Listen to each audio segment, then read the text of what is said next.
Assalamualaikum warahmatullahi wabarakatuh. Saya Dinda Julia, mahasiswi Terjemah UIN Syarif Hidayatullah Jakarta, semester 7. Di sini saya akan menjelaskan kritik penerjemahan yang bersumber dari hadis.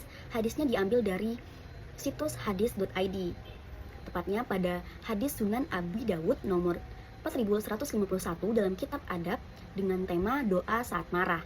Hadisnya berbunyi, Haddatsana Ahmad bin Hambalin, Haddatsana Abu Muawiyah, Haddatsana Dawud bin Abi Hindin, an Abi Harbin bin Abi Aswadi bin an Abi Zarrin qala inna Rasulullah sallallahu alaihi wasallam qala lana iza ghadiba ahadukum wa huwa qa'imun falyajlis fa in zahaba anhu al-ghadabu wa illa falyattaji.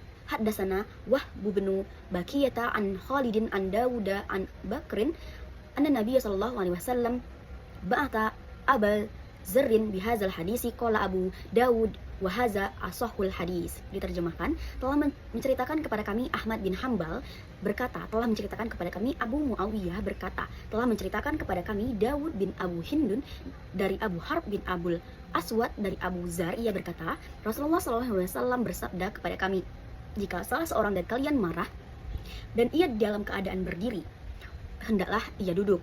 Jika rasa marahnya hilang, maka itu yang dikehendaki. Jika tidak, hendaklah ia berbaring. Telah menceritakan kepada kami Wahab bin Bakiyah dari Khalid, dari Dawud, dari Bakar bahwa Nabi SAW mengutus Abu Zar dengan membawa pesan hadis ini. Abu Dawud berkata, hadis ini adalah yang paling sahih di antara dua hadis yang ada.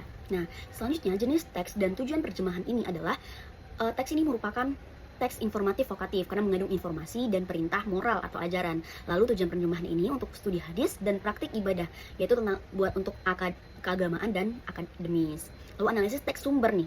Pada leksis, bahasa klasik Arab mengandung istilah khusus, misalnya ghadiba, qaimun, falyajlis, falyattaji gitu. Ada sintaksis.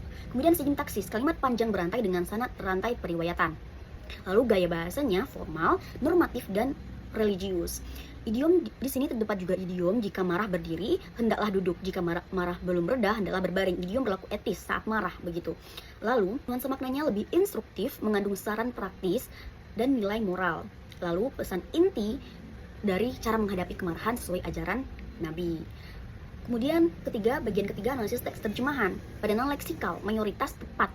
Misalnya ghadiba, marah, qaimun diterjemahkan berdiri, falyajlis diterjemahkan hendaklah duduk begitu. Lalu ada bagian struktur kalimat disesuaikan dengan bahasa Indonesia, tetap mempertahankan rantai periwayatannya. Lalu gaya bahasanya formal, tetapi ada sedikit pengulangan yang bisa dipadatkan seharusnya. Lalu fungsi komunikatif tetap dipertahankan, pembaca memahami instruksi moral hadis ini. Lalu pergeseran makna, jika rasa marahnya hilang, maka itu yang dikehendaki. Tambahan penjelasan yang tidak literal dari teks sumbernya.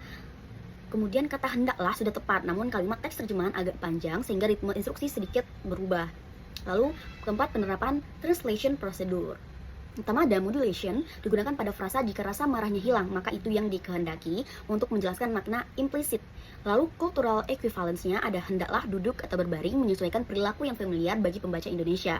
Lalu penerjemah memakai naturalization untuk istilah seperti qaimun, yajlisun, yattaji, semua diterjemahkan dengan padanan alami bahasa Indonesia. Nah, prosedur yang paling sering dipakai adalah naturalization ini, literal translation juga, dan modulation. Semua sesuai dengan kebutuhan teks. Modulation dan expansion bisa dikurangi agar lebih terjemahan tetap dekat dengan makna asli dan lebih semantik gitu. Lalu evaluasi kualitas terjemahan. Kurasinya cukup akurat, mayoritas makna teks sumber dipertahankan. Lalu keberterimaannya bahasa Indonesia formal dan mudah dipahami. Lalu kejelasannya jelas meskipun masih banyak terdapat kalimat panjang, bisa dipadatkan untuk lebih lancar, lebih jelas gitu. Lalu kritik dan alternatif terjemahan. Bagian yang kurang tepat seperti jika rasa marahnya hilang, maka itu yang dikehendaki bisa dibuat lebih literal. Jika marah itu reda, maka tetap duduk.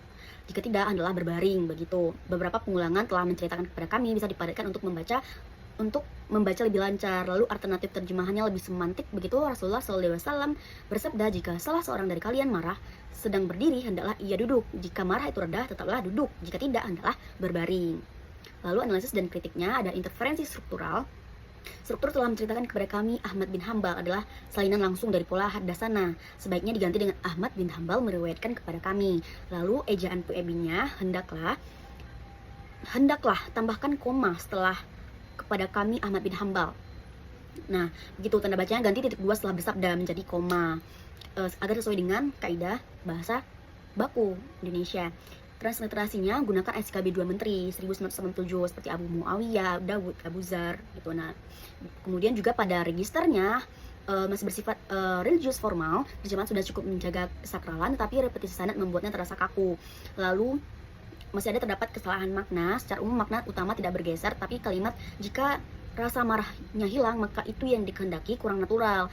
Bisa diringkas menjadi jika marahnya reda itu baik gitu. Jadi terjemahan alternatif untuk hadis Sunan Abu Dawud nomor 4151 kitab adab tentang doa saat marah ini adalah Ahmad bin Hambal meriwayatkan kepada kami, Abu Muawiyah meriwayatkan dari Abu Dawud bin Abi Hindun dari Abu Harb bin Abi Al-Aswad dari Abu Zar, ia berkata, Rasulullah SAW bersabda kepada kami, apabila salah seorang dari kalian marah dalam keadaan berdiri, hendaklah ia duduk, jika marahnya reda itu baik, jika tidak hendaklah ia berbaring. Wahab bin Bakiyah meriwayatkan dari Khalid, dari Daud, dari Bakar bahwa Nabi SAW mengutus Abu Zar dengan membawa hadis ini. Abu Daud berkata hadis ini yang paling sahih di antara dua riwayat yang ada. Kesimpulannya, terjemahan ini cenderung komunikatif, lalu mempertahankan tujuan moral dan instruktif hadis.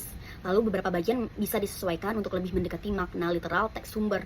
Lalu penilaian akhirnya cukup perlu perbaikan minor untuk akurasi semantik. Begitu dari saya.